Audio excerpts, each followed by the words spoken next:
আজ রাত খুব শান্তির একটি ঘুম হয়েছে। আজ সেই চিরচেনা রান্নাঘরে, আমার রান্নাঘরে, আমার বাড়িতে এসে গেছি।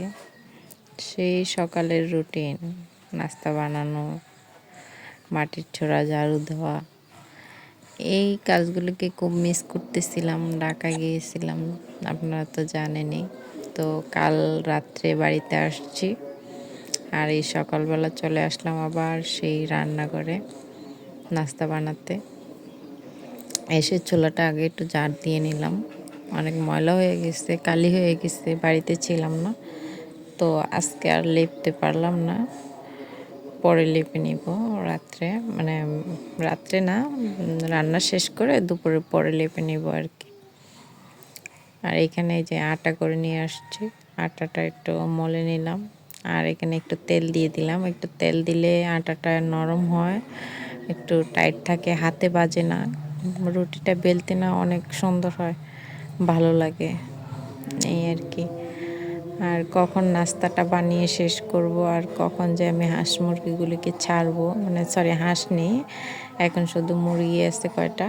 তো মুরগিও আগের মতো তো তেমন বেশি নেই, অল্পই আছে, যাই আছে ওগুলিকে দেখি না অনেক দিন হয়েছে, তাই নাস্তাটা শেষ করে ফেলবো, তারপরে হাঁস মুরগিগুলিকে ছেড়ে দিব। আর কালকে লাউ রান্না করছিল, তো ওই তরকারি আছে, আর ওইটা দিয়ে আমরা নাস্তাটা সেরে নিলাম অফ ক্যামেরাতে। আর এই যে দেখুন, আমার সংসারে নতুন 17টা সদস্য চলে আসলো, বাচ্চাগুলি ফুটেছে 17টা। মুরগি দিয়ে বসিয়েছিলাম, আর মুরগিগুলি ছেড়ে দিলাম, ওদেরকে খাবারও দিলাম। কিন্তু আমার এই যে আরও 4টা বাচ্চা আছে আলাদা, ওইগুলোকে ছাড়িনি, মনে ছিল না এই সাইডে, তো ওরা আলাদা ছিল, তাই ওদেরকেও ছেড়ে দিলাম। কেউ কয়টা খানা দিতেছি। 3টা বাচ্চা বের হলো, কিন্তু আমি ভাবতেছিলাম আরেকটা বাচ্চা কেন বের হলো না, হয়তো বড় মুরগি দেখে মনে হয় অনেক ভয় পাইছে, এই জন্য আমি চেক করতেছিলাম খোয়ারে গিয়ে যে ও কেন বের হচ্ছে না, লুকিয়ে আছে কিনা। কিন্তু দেখার পর তো মনটাই খারাপ হয়ে গেল। এই যে মুরগিটা, আমার এত বড় বাচ্চাটা মারা গেল, এটা দেখে আমার আর সহ্য হচ্ছে না, কি করব। এতটা কষ্ট লাগতেছে যে কি আর বলবো, মানে আমার সাথে এমনটাই হয়। আরও একবার এরকম বাড়ি থেকে গিয়েছিলাম বেড়াতে, কিন্তু এসে দেখি যে আমার মুরগিগুলি অনেক নষ্ট হয়ে গেছে। আর আবার 7টা ডিম পাড়া মুরগি আমার মারা গেছে আগের বার, গত বছরে। ঠিক এরকমই হয়, আসলে অনেক কষ্ট লাগতেছে। তারপর আমি রান্না করতে আসছি যে অন্তত ওইদিকে মনটা থাকলে আমার এই কষ্টটা হয়তো ভোলা যাবে।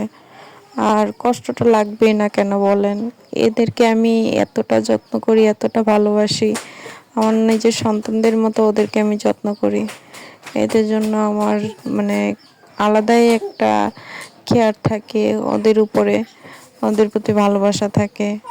নিজে হাতে পেলে লেলে যদি এইভাবে মারা যায়, এত বড় একটা বাচ্চা মারা গেল, আমার তো সহ্য হচ্ছে না, মনটা অনেক খারাপ। এই আর কি, কি আর করব বলেন, মারা গেলে তো আর কিছু করতে পারবো না। কিন্তু আমি কালকে রাত্রে যদি একটু এসে দেখতাম ওরা কেমন আছে, কি করতেছে, তাহলে হয়তো বা আমি বুঝতে পারতাম অসুস্থ হয়েছে কিনা, তো একটু ওষুধ খাওয়াইলে হতো। কিন্তু রাত্রে আমি এসে আর দেখি নাই, ওরাও খোয়ারে ছিল।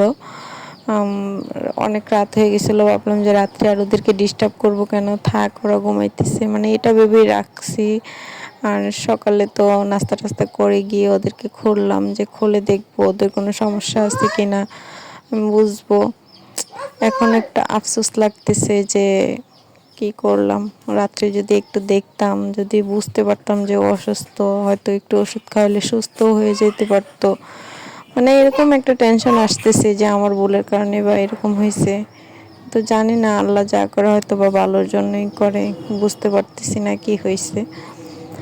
তো আল্লাহর উপরে ভরসা, হয়তো বা আমার ফ্যামিলির উপরে কোনো বিপদ আসতে ছিল, হয়তো বা হাঁস মুরগির উপর দিয়ে ওটা চলে গেছে বিপদটা, ফাড়াটা। তো যাই হোক, এসব ভেবে আর কি করব বলেন, তাও মনটা খুব খারাপ। আর আপনাদের সাথে কথা বলতে বলতে এদিকে আমি দুপুরে রান্নাটাও করে নিচ্ছি।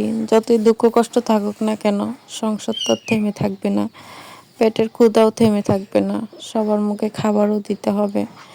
তাই দুঃখ বুকে চাপা নিয়েই রান্না করতে চলে আসলাম। রান্না করতেছি, মিষ্টি কুমড়া রান্না করলাম মাছ দিয়ে, আর এখানে লাউ রান্না করতেছি চিংড়ি মাছ দিয়ে। আর একটা শাক রান্না করব, সেটা হচ্ছে মূলা শাক হাতের তরকারি শুটকি দিয়ে। ওই রেসিপিটা আপনাদেরকে দেখাবো একটু, অনেক স্বাদ হবে। আর ভাইয়ারা আপুরা, আপনাদের কাছে আমার একটা রিকোয়েস্ট, প্রথম থেকে ভিডিওটি শেষ পর্যন্ত দেখবেন। আর ভালো লাগলে একটি লাইক দিয়ে ভিডিওটি দেখা শুরু করবেন। আর চ্যানেলটি সাবস্ক্রাইব করে পাশেই থাকবেন। আর যারা সাবস্ক্রাইব করেছেন তাদেরকে অসংখ্য ধন্যবাদ।